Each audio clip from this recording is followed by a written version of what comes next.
नाजरीन अब रुख करते हैं डेरा गाजी खान का, जहां एबीसी न्यूज के ब्यूरो चीफ गुलाम यासीन राही की रिपोर्ट के मुताबिक डिप्टी कमिश्नर और एडमिनिस्ट्रेटर महर शाहिद जमान लक की ज़ेर सदारत जिला कौंसिल में अहम अमूर के बारे में इजलास मुनक्किद हुआ। इजलास में जिला कौंसिल के फंड स्लैब के बारे में तफसीलात तलब कर ली गई। अफसरान को मामूल से हटकर दफ्तरी अमूर अंजाम देने का हुक्म, महसूलात की रिकवरी के लिए प्रॉपर मॉनिटरिंग जारी रखने की हिदायत, मेन होज पर ढक्कन न रखने पर मुतलका अफसरान के खिलाफ सख्त एक्शन होगा।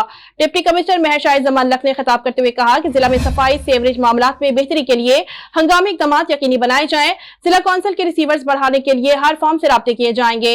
इदारा में मनमानियां नहीं चलने दी जाएंगी। ट्रकों के अड्डों वर्कशॉप्स पर मलबे के ढेरों को फौरी उठाया जाए। तजावजात, सफाई, ब्यूटिफिकेशन से मुतालिक शिकायत का फौरी इजाला किया जाए।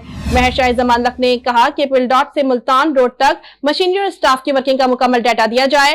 डिसिप्लिन पर कंप्रोमाइज नहीं होगा। जिला कौंसिल के तमाम मुलाजमीन की मुकम्मल तफसीलात दी जाए। अफरादी कुव्वत और मशीनरी को हर सूरत काम करना होगा।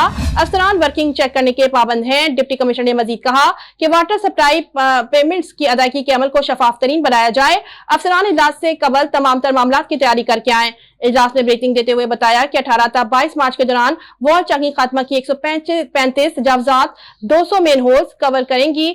5 स्प्रिंग प्लांटेशन की 200 सरगर्मियां अंजाम दी गई हैं।